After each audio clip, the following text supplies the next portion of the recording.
All right, take a different perspective and ask yourself how an unbiased outsider would see the situation. This is what I try to do, probably sometimes at a detriment to myself, What does because that mean? well, I just like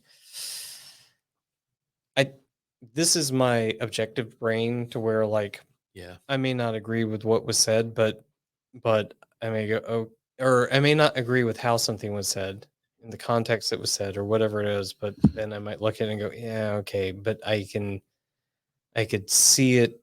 This is my trying to see it from somebody Yeah. else's point of Yeah, view, yeah, yeah. which, you know, is not always fun to do, because Right. then it means that then I'm critical of myself, and Yeah. or whomever is on the other side of it, and but yeah, like but I also think that some people use that, well, I'm an outsider to your whatever, and Yeah. so this is how I see it. Like, okay, now we're just posturing. Yeah, I think that is I hear that a lot. Yeah.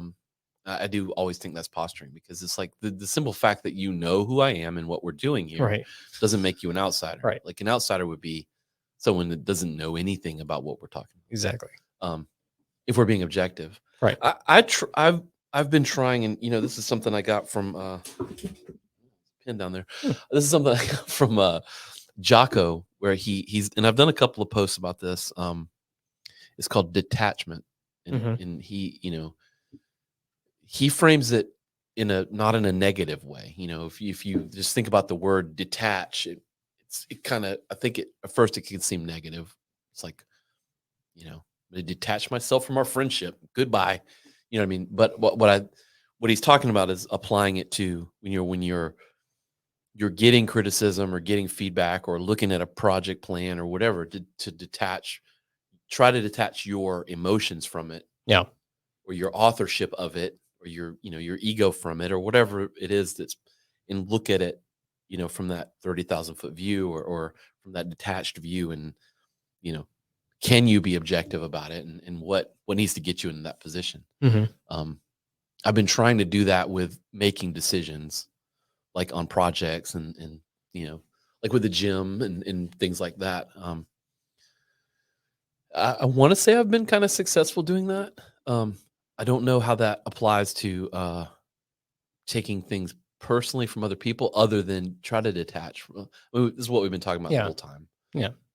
I've been kind of joking around, but like, you know, try to detach who said it. Right. And Yeah. that might be impossible. And I think it is for me sometimes, but that's probably a pretty good exercise. Whatever that means, whatever different Yeah. perspective that you need to try to apply. And sometimes I actually, it sounds nerdy, but sometimes I go, what would Jocko think about this? WWJD. What would Jocko do? But I know that's nerdy, but like No. I do that where I'm like, okay, am I taking this direction personally from this person, Mhm. because it's who's suggesting it, and I don't want them to win. Right. And then that's my ego getting in the way. Yeah. And I have to, like, you know, Jocko wouldn't do that. Are one of these rules to touch your ego? Because I mean, it kind of like Maybe. eventually it comes down to that. Yeah, it kind of does, doesn't Yeah. And, okay, so we'll keep going through them, it? but Maybe it's one of them. spoiler if Yeah, it is. might be.